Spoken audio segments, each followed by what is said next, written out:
Pourquoi coloniser Mars? Texte écrit par Métellu. La Terre est le berceau de l'humanité, mais on ne passe pas sa vie dans un berceau. Konstantin Tsiolkovsky. Pourquoi envoyer des hommes sur Mars? À l'heure de la baisse du pouvoir d'achat, de la guerre en Ukraine, des périls sanitaires inconnus, de la prochaine échéance électorale, de la revalorisation des retraites et du réchauffement climatique, la question se pose. Après tout, nous avons mieux à faire. Nos dirigeants sont très occupés à renforcer leur pouvoir tandis que l'homme de base n'a pas de temps à perdre, il doit dormir, se faire livrer ses courses, manger des barres protéinées à la poudre de scarabée, pratiquer sa séance de méditation de la semaine et noyer son ennui dans la bière devant un match de foot. Nous renvoyons tous ces gens manquant d'imagination et de réflexion à leur insipide quotidien en citant le gouverneur William Bradford. Lorsque cette proposition fut rendue publique et examinée par tous, elle suscita de nombreuses questions très diverses, et engendra des doutes et appréhensions.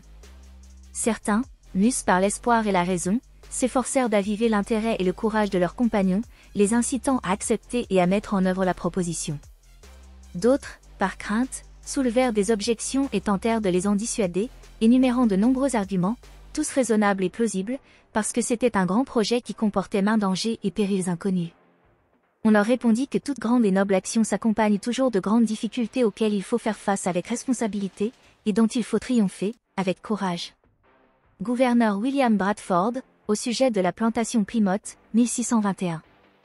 La colonisation de Mars par l'homme recouvre deux réalités, l'exploration et l'étude de la planète par des poignées d'hommes demeurant sur place de longue durée, plus d'1 an, et l'établissement de milliers d'hommes sur la planète afin d'y fonder une nouvelle société. Ainsi, les missions Apollo ne furent pas une colonisation de la Lune car les équipes restèrent moins d'une journée sur la surface lunaire. Vous allez découvrir l'utilité de la colonisation de Mars comprise dans ces deux sens. Grand 1. Envoyer des chercheurs humains sur la planète Mars. Les expériences Viking. La première utilité d'envoyer des hommes sur Mars est d'y mener des recherches scientifiques de terrain pour lesquelles des robots et drones ne sont pas assez polyvalents, c'est-à-dire toutes les recherches intéressantes sur Mars, la recherche de la vie sur cette planète et la planétologie. Envoyer des hommes sur Mars permet d'y rechercher efficacement la vie, fossile ou actuelle. Bien que l'hypothèse d'une vie présente ou passée sur Mars est probablement correcte considérant les données actuelles, les exemples historiques d'expériences menées sur Mars par des robots et des drones fournirent des résultats imprévus qui auraient requis, pour dissiper les incertitudes des interprétations, des expériences additionnelles non prévues pour leur système. Des hommes sur Mars dotés d'équipements de laboratoire standard auraient pu réaliser de telles expériences, très simples, sans avoir à attendre des années une nouvelle mission hors de prix avec un nouveau robot aux fonctionnalités très spécifiques. L'exemple le plus célèbre de résultats ambigus et controversés, qui aurait pu être confirmé ou infirmé par de simples expériences menées sur place, est celui du programme Viking en 1975. L'objectif était de rechercher la vie sur Mars. Ce programme était doté d'une panoplie d'instruments incluant ceux pour la mesure de la vapeur d'eau, la cartographie, des détecteurs sismiques et d'autres équipements. Le cœur de Viking résidait dans 3 blocs expérimentaux capables de mener des expériences biologiques. Chaque bloc enfermait de la poussière martienne dans une boîte avec un substrat de culture, puis incubait le tout sous diverses conditions pour mesurer des variations de paramètres, telles que la concentration de gaz. Un échantillon de sol martien, préalablement stérilisé par chauffage, servait de témoin. Les résultats obtenus furent nébuleux. On observa rapidement l'émission de gaz, mais elle s'arrêta après seulement 40 heures, un laps de temps très bref. S'agissait-il de formes de vie qui s'enterraient sous leurs propres déchets après 40 heures de prolifération ou était-ce le résultat de réactions chimiques impliquant des peroxydes du sol martien qui s'épuisaient une fois ces derniers consommés? Des expériences ultérieures sur Terre ne réussirent pas à reproduire ces résultats uniquement par des réactions chimiques, suggérant l'existence de substances exotiques non identifiées. Une autre expérience de Viking nota l'absence de molécules organiques à la surface de Mars, conduisant la NASA à conclure officiellement à une absence de vie sur Mars. Cependant, le rover Curiosity en trouva en forant à 5 cm de profondeur, laissant penser que les conditions des expériences Viking auraient pu détruire de tels échantillons. Un simple microscope, si utilisé par des humains sur Mars, aurait pu clarifier le débat bien avant que les décideurs, manquant de curiosité et fatigués de controverses peu médiatisées, rejettent les expériences d'exobiologie sur Mars comme non crédibles. L'hypothèse de la vie sur Mars est crédible. En effet, l'hypothèse de la vie sur Mars est non seulement crédible mais elle est aussi probable. La météorite ALH 84001, qui provient de Mars et a été découverte en Antarctique, porte des traces confirmées de vie, elle contient des globules de carbonate formés à basse température et dont la composition suggère une activité biologique. De plus, elles renferment des molécules organiques. Les conditions nécessaires à leur formation de manière abiotique sont considérées comme improbables au vu d'autres éléments mesurés. La contamination terrestre, seule alternative plausible à l'hypothèse de la vie martienne, a été écartée grâce à des procédures d'analyse rigoureuses. De surcroît, les concentrations de méthane détectées dans l'atmosphère martienne sont maintenues par une production qui contrebalance les pertes résultant de l'action photochimique. Une telle régularité dans les concentrations ne peut être expliquée, dans ces quantités, que par la présence de vie souterraine effectuant de la méthanogenèse, ou par une activité géothermique.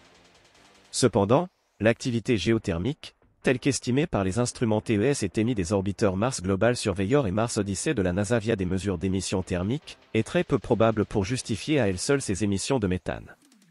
Outre les expériences mentionnées précédemment, il est théoriquement possible que Mars abrite des oasis souterraines où la vie pourrait s'épanouir. Il se pourrait que ces organismes, adaptés aux conditions difficiles, soient capables de disperser des formes de vie près de la surface qui entreraient en dormance à cause de l'hostilité de l'environnement martien. Comment la vie aurait-elle pu apparaître sur Mars? Quand la planète était habitable, avant la perte de son atmosphère, avec des océans d'eau liquide et une atmosphère similaire à celle de la Terre au début de la vie, elle aurait pu permettre l'apparition de la vie.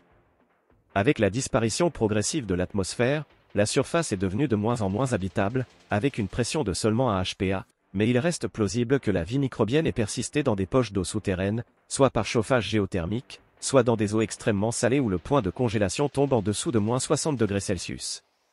Ces sources pourraient être détectées par des humains sur Mars équipés de véhicules propulsés par un moteur CH4/O2, plus mobile et agile que les robots d'exploration actuels. Des programmes favorisant la recherche. La deuxième raison de lancer des missions habitées sur Mars, de préférence par le biais de partenariats publics-privés pour des raisons d'efficacité, est de stimuler le progrès technologique. Cela permet de maintenir des compétences techniques avancées et de développer un secteur spatial technologiquement interdisciplinaire. L'existence d'un secteur spatial dédié aux voyages habités dans l'espace assure la préservation de compétences techniques avancées au sein de la population, en offrant des revenus et un statut social élevé à ceux qui possèdent ces compétences, contrairement à d'autres secteurs économiques. La réussite de l'exploration spatiale humaine repose en effet sur l'expertise technique des ingénieurs. Sur le plan social, même si les ingénieurs sont recrutés dans d'autres secteurs, leur statut reste généralement limité car ils ne détiennent pas le pouvoir décisionnel. Des entreprises comme L'Oréal et Apple sont dominées par le marketing, tandis que la majorité des autres entreprises sont pilotées par des aspects juridico-financiers, caractéristiques d'une société étatisée. En opposition, Elon Musk a fondé SpaceX en embauchant des ingénieurs de Lockheed Martin qui n'étaient pas écoutés dans leur entreprise précédente car leur rôle technique était considéré comme subalterne. Sur le plan économique, dans la plupart des secteurs, lorsque l'expansion naturelle stagne, le progrès technologique et donc le recours à de nouvelles compétences techniques ne sont pas une nécessité pour la croissance des profits. Il est plus simple de se tourner vers des stratégies telles que le luxe avec un focus sur le marketing, la réduction des coûts par la délocalisation ou la diminution de la qualité, la formation de cartels par la limitation de la production dans tout le secteur ou l'intervention de l'État via le lobbying pour obtenir des subventions, des réglementations avantageuses ou un monopole légal. En revanche, dans le domaine spatial, ignorer le progrès technique en faveur de ces stratégies serait voué à l'échec en raison de la complexité technique intrinsèque de ce secteur d'activité. Le secteur spatial humain est non seulement profondément ancré dans la technologie mais encourage aussi, par sa nature interdisciplinaire, l'avancement technologique. L'envoi d'êtres humains sur d'autres planètes, comme Mars, pour des séjours significatifs qui dépassent de simples visites, est une entreprise qui par essence relie de nombreux domaines, tels que l'aéronautique, la chimie, la médecine, l'ergonomie, la biologie, l'agriculture, etc. Un secteur aussi interdisciplinaire favorise le transfert d'innovation d'un champ à l'autre et facilite la naissance de nouvelles connaissances à travers la fusion de disciplines qui, à première vue, semblent distinctes. Les machines-outils constituent un exemple plus ancien de ce type de secteur transversal dont l'impact sur l'innovation a été confirmé. On note que les nations en tête du progrès technologique disposent toutes d'une industrie de la machine-outil florissante, le Japon, la Corée du Sud, Taïwan, l'Allemagne, bien que son avance s'amenuise, l'Italie du Nord, la Suisse, les États-Unis, et, à une certaine mesure, la Chine. Ce secteur transversal a même permis à l'URSS d'acquérir une puissance économique malgré une gestion désastreuse de l'économie. La colonisation de masse et le libre développement. Comme l'a dit Wells, le choix est entre l'univers et rien. Un formidable défi que celui des grands espaces séparant les mondes, mais si nous échouons, l'histoire de notre race touchera à sa fin. L'humanité aura tourné le dos au sommet inexploré et déclinera, régressant sur la longue descente vers les rivages de la mer primordiale. Arthur C. Clarke, 1996. Au-delà de l'exploration scientifique de Mars et de l'influence transcendantale du secteur spatial sur la technologie, le troisième intérêt de l'envoi d'humains sur Mars réside dans un aspect politique, celui de la colonisation durable caractérisée par l'autonomie démographique. Cela implique une présence permanente de colons dans la région martienne, y compris la naissance d'enfants sur Mars. La colonisation de Mars permettrait de créer une société nouvelle qui assurerait la continuation et l'accélération du développement technologique de la civilisation occidentale. Le concept de libre développement a été élaboré par l'historien John Cafford, un agent des services de renseignement américains spécialisé dans l'étude comparative des civilisations et qui a inspiré l'auteur de science-fiction pour son œuvre sur la civilisation technique. Une société en libre développement s'est émancipée de son cycle civilisationnel marqué par des époques d'empire universel, souvent des périodes de stagnation ou de régression technologique, et des intermèdes de royaumes combattants, propices au progrès. Elle est définie par son dynamisme technologique, son opposition à toute hégémonie qui prévient l'apparition d'un empire universel et sa capacité à établir des sociétés nouvelles et autonomes.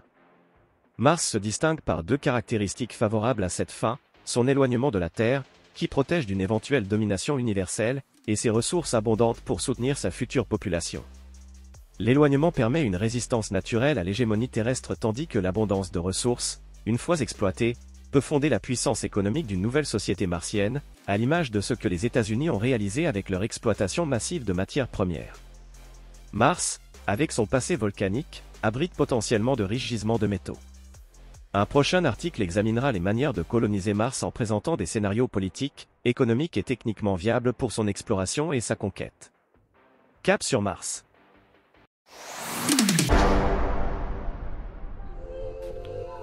Cet audio vous a plu ? Abonnez-vous à notre chaîne afin de recevoir tout notre contenu et soutenez-nous sur Tipeee, le lien est dans la description.